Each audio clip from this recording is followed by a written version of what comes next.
Hey everyone, Assalamu alaikum. Welcome back to the Rising Convert Experience. It's your host Kelly, and I'm excited to dive into this episode where I am talking about willing to stand alone. And specifically, I'm referring to willing to stand alone when you're being met with hesitation. Now, I am someone who has married into a Muslim family, and by that I mean is like this is a family that it's very well known within the Muslim community. It's a family that practices. It's a family that has really integrated the foundations of Islam into their home, into how, my mother-in-law and father-in-law have chosen to raise their children in the practice that each of my brother-in-laws and sister-in-laws and my husband now have, learned to apply into their own lives, and being able to observe and see how they do things, and thinking about how I want to do things.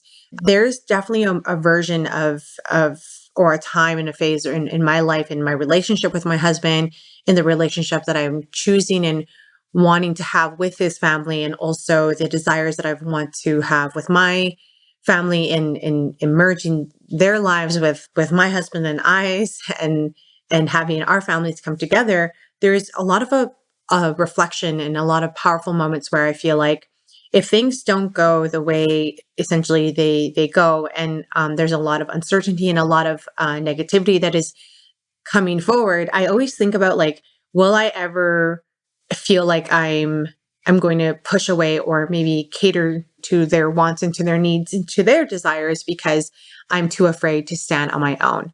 And a lot of questions that I get about being a Muslim convert, coming into a Muslim family, marrying a Muslim man, leaving my city, my home city, creating distance from my family members, like personally, and also thinking about, who I am and not losing myself with my husband's side of the family. How do I do it? What is it like for me? What has it been like? What was my experience in meeting them? Was I ever met with hesitation? Was there ever moments where you felt like, you know what, like, okay, so be it, just kind of be alone? Or was I ever afraid to be alone and lose it all, or felt like I just needed to give everything because I didn't want to be alone? And really, what I want to share with you all here is just like a few stories, but also just how it is that the willingness to be able to stand alone and to be on your own when you're being met with hesitation as a Muslim convert who is navigating a lot of challenges, especially in this chapter of our lives, really made a huge difference in how I went about making decisions, standing firm who I am as an individual, and also being able to stand firm in my beliefs and how I want to live my life and share it with my loved ones. So, yeah, willing to stand alone. It's not an easy thing to do. It's definitely something that can be very difficult. I think if you come from a place like myself where you're rooted in a family home where you lean on each other, oftentimes you can potentially like depend on one another, maybe to a point where it's too much and you don't really know how to live on your own and be a little independent, or you rely a lot on like your parents, or you're raised in a way where you always have family to back on. The idea of being alone can be very scary. Even as like a little kid, thinking about growing up as a twin, I have a twin sister, and having different friend groups and not being in the same room, it was very scary for me. I remember the first time like my mom and dad said like, okay, now you guys can have your own rooms. It felt weird. We're like, what? Our bedrooms were next to each other. But when we were able to finally have our own beds, we didn't have to share one. And we can have our own things on our walls or whatever it is. And the way we organize and clean stuff, it felt so foreign. Like we didn't even know how to do it because we're always ending up in like one of our rooms. And knowing that standing alone can be so powerful and uplifting is something that I feel like really carried me through my challenges of being a Muslim convert, but also being the woman that I am today in all of life. In the past decade, I mean, I'm 31 now, but in the past decade, I feel like I went through a lot of experiences that required me to just do things on my own, to be able to stand on my own 2 feet. And one of which was being able to stand up to my family, and stand up to my parents whenever I felt like they were wrong. I remember there was a moment where I was like absolutely terrified to even tell my mom that like what I thought her views were on how things in life should be is not accurate. And I disagreed firmly. I remember it like really put her off guard. I also remember experiencing that for the first time when my older brother, he told my parents, like, I no longer want to go to church. I believe it was like shortly after he graduated high school, where he's like, I don't want to go to church anymore. Like, I do not want to do that. He's like, that's not something that I believe in. Going to the church and feeling like I have to attend to mass. And then he had his strong views of how going to a certain place and worshiping at a certain place meant that you were any better than others who were doing it. And so he had his strong views, and being able to see that in a way, it kind of led, he was kind of leading by example subconsciously because we were there, we were his younger sisters observing. And so I remember I watched that, but I also saw the reasonings that he brought to life. And I recently was watching a video not too long ago on, what it's like to be able to kind of bring something in an argument or in a conversation with, by removing your feelings and just talking about like true facts and true reasons to why it is that you believe in something. And so for me, watching that and learning that from an early age, I say like really did inspire me to be able to come into a conversation and being able to have like firm energy and level of confidence. If I ever did feel like I need to bring something up to my parents or to friends or at a workplace. And so it really became a huge thing for me to want to practice that and to be able to stay confident and to stay strong. And sometimes I didn't necessarily come off the right way. I know that I have a very strong and direct personality. So that's something that I definitely also heard from my close friends now. And I'm so grateful for them, alhamdulillah, because they would always tell me like, okay, that was a bit harsh. Or like, I remember one time a friend of mine, she was asking me some advice. We were just talking about boys, and I just kind of went at it, and she kind of started crying, and I was like, oh my gosh, what did I just do? She's like, you're just really harsh. But like, I know that's how you are. And then, they were essentially saying it's okay because they were accepting me for me. But I didn't like that. I didn't like that I couldn't create a safe space for someone.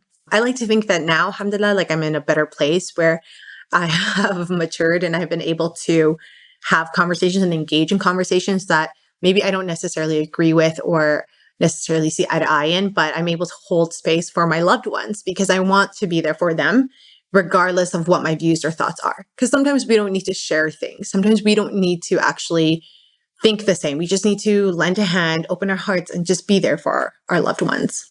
And so I want to talk about how like being able and willing to stand alone made a huge difference in my life as a Muslim convert and in holding a relationship with my in-laws, because that is a common question that I also get asked about is how is my relationship with my in-laws?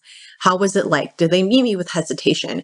Did I struggle at all? Were there any moments and times where I felt like I had to, or felt like I was being pushed over, or that I wasn't being heard, or, that I felt like I had to fight for myself, and, how I conduct myself, has it changed? And these are all valid questions because as a Muslim convert, when you're marrying into a family, you are open to a whole new world. There's a lot of challenges. There's a lot of things that you may come to life. Not all are universal to each culture or to someone like myself, but they can be very relatable, and often they can be a reflection of some real life experiences that some people do have and will experience. So for me, when I first spoke to my husband and we were getting to know each other and, he wanted to solidify the relationship, I remember thinking to myself, like, okay, I know this guy. I know if I say yes, he's not going to move from Alberta. He's not going to move from Calgary because his home is there. He's made it known even through like friends and just conversations that is his home base. And he has no desire to live anywhere else but there. He also talked a lot about how he's very close to his family and like how he loves the community that he's a part of here. So knowing that, I was like, okay, well, I'm close with my family too, but we're a little different where we kind of just all live our own lives in a way where we're not completely tied to each other. We kind of do what we want to do and we live our lives, and we invite our family with the life that we live, and we introduce them to the new things that we decide to try or be a part of. And so we're a little, I guess, more, we're close. We're just a little different in comparison to my husband's side of the family. So I knew that I was like, you know what, I'm down for some space. I was also in a place where I wanted to move away from home a little bit further to create a little distance. I also wanted to find myself outside of being a twin, because being a twin can be so tough. Like my sister and I grew up so close. We were literally each other's best friends. We talk a lot. And so just being able to also create a bit of like a distance between her and I and feel like I can live a life without her, I was like, sure, I'll go. And then I remember my older brother, when I was telling him about, my husband now, he asked me when we were on a walk, he was like, but what if it doesn't work out? Like, what if everything is sounding all peachy now and things don't go as planned? And maybe he drops the ball, or you go there and the family's just so hard on you that you can't do it. Or, like they just discriminate against you. What if like life there isn't what you think it's going to be? And I remember I told him like, oh, like I don't even think of that. And he's like, why? I'm like, because whatever happens, like, at the time I was Muslim. So I was like, whatever happens, Allah subhanahu wa ta'ala is with me. I was like, God's with me. And then secondly, at the same time, I was like, I'm good being on my own. Like I am not afraid to be alone. I think being alone is going to make me stronger. And if it does happen, I'm not going to come back home and start crying to mom and being like, oh my gosh, like help me. I know my mom will help me. I was like, I don't plan on coming back to you and saying like, William, it didn't work out. Like, I might be devastated, maybe a little bit, but I knew that I had that mindset that was so strong that I was like, I'm not just doing this for this guy. I'm not doing this for the relationship. I've always wanted to find a place where I can just settle myself and stay grounded and be on my own. And so it was really more for myself than it was for the relationship. And it was a good time. It was during COVID. And that was another thing that my brother and my mom talked about too. They were like, there's risk in like work and what's going to end up happening. And I was like, well, I'll figure it out. Like, it's not like a big deal. Like I got my big girl boots on. Like it's fine. It's gonna work out. And regardless, it's not like I'm moving in with him and he's moving in with me right away. So I am going to start off being alone. And that's exactly what I'm looking for. And that's exactly what I want. And I've been doing a lot of things on my own. And so I remember knowing that and feeling confident in that decision. I was like, like whatever. So many people do it. There is a reason why people do it, right? It's not like I'm the only person in the entire world doing this, willing to stand alone in a different place, in a different city, and go through these challenges and face a little adversity. So I remember my brother looking at me like I was crazy, but also like he was shocked, but also like he always said, like, I knew you were always strong. I just didn't know that you would be like this headstrong about certain decisions you're going to make in your life. So, fast forward, like I moved to Calgary and I get myself settled and everything's all good. And then we come to the moment of like, okay, it's now, time to meet my husband's mom and the rest of his family. And I remember prior to leading up to this, we had multiple conversations around, are there going to be concerns? Is there going to be a question of sincerity of my faith, of my practice? Like, am I actually going to be authentic to, being a Muslim and like my way of being and living life, like my family, like his family, merging lives, merging stories, like these concerns, these real life hypotheticals, and some of them which were true, which we shared with each other, they were all fair. And I remember thinking to myself, like, well, it'd be kind of weird to think that like, coming from, strong family and coming from family who really is I guess like close. And, we share and talk about many things and, we all hold a close relationship. I would think it'd be kind of weird if we didn't have any concerns, or if like your mom didn't feel a certain way, or if my mom didn't feel a certain way, because it is scary thinking about stepping outside of your own family and your own culture and, the sense of unknown. Right. And so I remember when the conversation like was being had about, being met with hesitation, or maybe just, there's going to be maybe some challenges when we're talking about merging our families, or me coming in and maybe some awkward moments. I was like, well, if there's anything that I've learned from the past few years of me kind of doing things on my own and figuring things out on my own and not always sharing things with my best friend and, being able to hold things close to my heart and not expose everything that I'm doing, is that sometimes hesitation from others is not a reflection of my worth and does not mean that I am any less than them. I believe that hesitation is a reflection of unfamiliarity and the fear of unknown.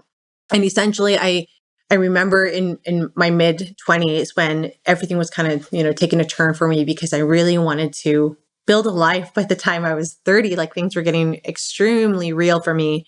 I was like, I don't need immediate acceptance to stand in the truth, in truth. I don't need immediate acceptance to feel like I am worthy of something. I feel like hearts are likely to open up to one another when the time is right. And I feel like there's moments in time in life where we feel like because people don't want to receive us right away, we feel like we have to like put our walls up and turn away. And so I'm not saying I turned away or that I was willing to turn away from his family or have me turn away from my family if they weren't receiving his family well or vice versa. I was just simply stating that my faith, Islam taught me how to walk into rooms, how to walk into a space, and how to be okay with not being understood and still feel like a whole. And also my journey, my experiences, my lived experiences in my 20s, early first half of my 20s, really also taught me that. And so coming into a relationship, coming into this transition of, being a Muslim convert, I did have to stand alone. No one was there with me, holding my hand, walking me through the process. No one was telling me or guiding me where to go and how to do things. No one was telling me what to look for online, really. I had very limited resources earlier on. And then when I grew into my practice, then I made opportunities and made connections to learn more from others. And then, coming into a marriage and into a new relationship, you are walking into an entirely new world. Like, at least that's what I felt like for me, right? Like, I don't know what his cultural norms are. I don't know what the unknown expectations are going to look like as we continue to grow the relationship, even after, say, the doors are open and the hearts have opened up to me. I don't know if that's going to change if, based on certain circumstances or situations that may arise along the way. And so just always knowing that I can stand alone and that I'm willing to do that, it made things a lot easier and calmer and beautiful for me. I'm going to read something as a reflection, like in the Quran, Surah An-Nahl. It says, "Indeed, Allah is with those who fear Him and those who are doers of good." And so for me, this is essentially stating like their acceptance may take time or it will never come. But I was never meant to rely on people's comfort to validate my path, to validate me, who I am as a person. I am intended to walk this life alongside with Allah subhanahu wa ta'ala. It's literally written in the Quran how Allah subhanahu wa ta'ala is the first and the only relationship that you should really focus first, even above your husbands, above your family. And so for me, I remember when we were talking a lot about hypotheticals, or maybe we did come across a couple like awkward moments with both sides. I looked at my husband and I said, my doors, regardless, will always be open. There's always going to be grace. There's always going to be a lot of space for anyone to walk into our home if we don't get accepted right away. Regardless of how things plan out for us, we are going to be fine, inshallah. And then even leading up to, again, going back to what my brother asked, he's like, what if he like leaves you because things get harder later on? And I remember he brought that up closer to like wedding day. And I was like, okay. I was like, it's not really the conversation or thing you want to have. But I was like, well then, so be it. If that's what happens, that's what happens. Like, I'm really like just set on having this powerful connection and relationship with God, and also trusting in His plans, because whatever happens, it's what's meant for me. And so I feel like there's a lot of uncomfortable feelings around standing alone and being able to do things on your own. And for me, there's been a lot of positive and great things that has come from that. Not saying that it's not challenging, not saying that I didn't struggle internally, and emotionally, but there's something beautiful about being able to come into a lot of things with that mindset, and with also that willingness. Actually, I'd say more willingness than mindset. Even now, being a parent, having my little one, there are certain things and traditions where, his family is maybe used to or accustomed to or are aware of, and whereas my family necessarily, doesn't get the opportunity to be a part of because they don't live in the same city as me. And we have conversations about that, and we talk about things all the time, and even advocating for myself, like as a woman, as my husband's wife, and as the mother of my child. I am very firm with both sides of my family. Like, I will speak up and I will stay true to who I am without the fear of losing someone, if it means that I have to lose someone, if I truthfully believe that my reasoning, my way of doing things is the right way and it's the best way for me and my family and for my little one. I'm not afraid. I'm not afraid because I do think that there's a lot of learning that can come from standing up to someone that you might seem a bit off-putting. So for example, like right now, standing up to your mother-in-law or standing up to your dad, standing up to a brother-in-law, standing up to your maybe brother's wife, right? It can be scary because you're thinking about the relationship and you can think about how it can change everything, how everything can be so fragile. I'm not saying that you have to be so upfront and so harsh, like how, I guess how I used to be. I'm just saying that there is a way to be able to stand up and to say something and to, speak for yourself and speak from the heart. So that way something can land and the relationship can grow.